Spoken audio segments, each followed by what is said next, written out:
మన చేతిలోకి మనం కాలుచుకున్నట్టే.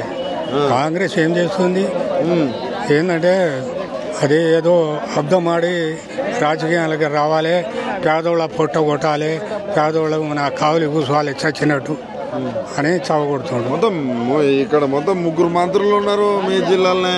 మా జిల్లానే ఉన్నారు. ఉంటే సుఖదినం ఆ మంత్రులు ఏసీలో పండుకుంటున్నారు. ఏసీలో పండుకొని మనకు తిప్పలు పెడుతున్నారు. రేవంత్ రెడ్డి పరిపాలన ఎట్లా ఉన్నది మరి 2 నెలల?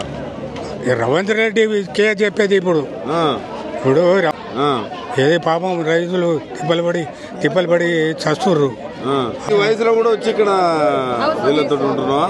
మరి ఏం చేస్తాము, ఇవాళ 10 రోజులు తిరుగుతున్నాం.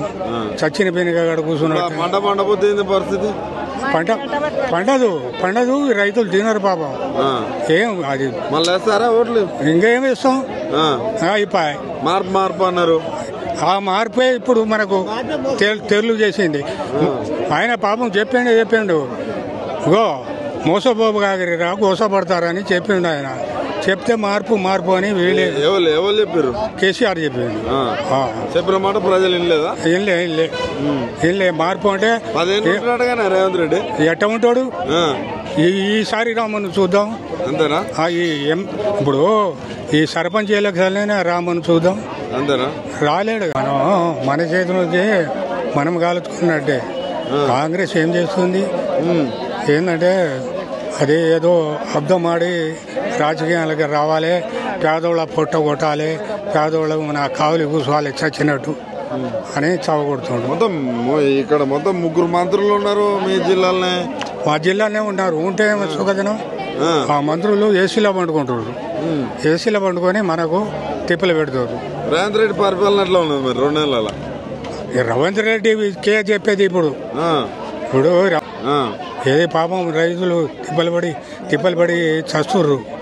ఈ వయసులో కూడా వచ్చి ఇక్కడ వీళ్ళతో ఉంటున్నావా? మరి ఏం చేస్తాము, ఇవాళ 10 రోజులు తిరుగుతున్నాం. చచ్చిన పెనుగడ కూర్చున్నాం. పంట పండపోతే పరిస్థితి పండదు. రైతులు తినరు పాపం. ఏం అది మళ్ళీ వేస్తారా ఓట్లు? ఇంకేం వేస్తాం. అయిపోయి మార్పు అన్నారు. ఆ మార్పే ఇప్పుడు మనకు తెర్లు చేసింది. ఆయన పాపం చెప్పిండు గో మోసపోబు కాగిరిరా గోసపడతారని చెప్పిండు. ఆయన చెప్తే మార్పు అని వీళ్ళే ఎవరు చెప్పారు? కేసీఆర్ చెప్పిండు. చెప్పిన మాట ప్రజలు ఇల్లే మార్పు అంటే రేవంత్ రెడ్డి ఎట్ట ఉంటాడు. ఈసారి రామను చూద్దాం అంతేనా? ఇప్పుడు ఈ సర్పంచ్ ఎలక్షన్లైనా రామను చూద్దాం అంతేనా? రాలేడు.